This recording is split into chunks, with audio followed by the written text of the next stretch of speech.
முதல்வர் மருந்தகங்கள் மூலம் பொதுமக்களின் மருத்துவச் செலவு சுமார் 75% வரை குறையும் என மருத்துவரும் திமுக எம்எல்ஏவுமான எழிலன் விளக்கமளித்துள்ளார். சென்னையில் செய்தியாளர்களை சந்தித்த அவர், நீரிழிவு நோய்க்கான மெட்ஃபார்மின் எனப்படும் மருந்து தனியாரில் 70 ரூபாய்க்கு விற்கப்படும் நிலையில் முதல்வர் மருந்தகத்தில் வெறும் 11 ரூபாய்க்கு கிடைக்கும் என கூறினார். ஒரு மெட்ஃபார்மின் ஒரு சுகர் மாத்திரை ஒரு ஸ்ட்ரிப் முதல்வரின் மருந்தகத்தில் 11 ரூபாய்க்கு கிடைக்கும் ஒரு ஸ்ட்ரிப். இதே ஒரு தனியார் மருந்துகளை போய் வாங்கும் போது அந்த பிராண்டட் மெடிசன் 70 ரூபாய்க்கு கிடைக்கும்.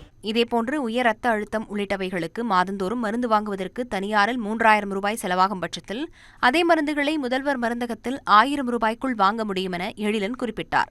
முன்னாள் முதலமைச்சர் ஜெயலலிதாவின் பிறந்த நாளில் முதல்வர் மருந்தகம் ஏன் திறக்கப்படுகிறது என்ற கேள்விக்கும் எழிலன் பதிலளித்தார். இந்த மக்கள் திட்டம் ஒரு பிரதான முன்னாள் முதல்வராக இருந்தவர், நம்ம தமிழ்நாட்டை ஆட்சி செஞ்சவர் இருந்துட்டு போன்ற மக்களோட திட்டம் மக்களுக்கு கொண்டு போய் சேர்த்தோம். யார் பிறந்தாலும் வந்தா என்ன மக்கள் பயன்படுத்துமே.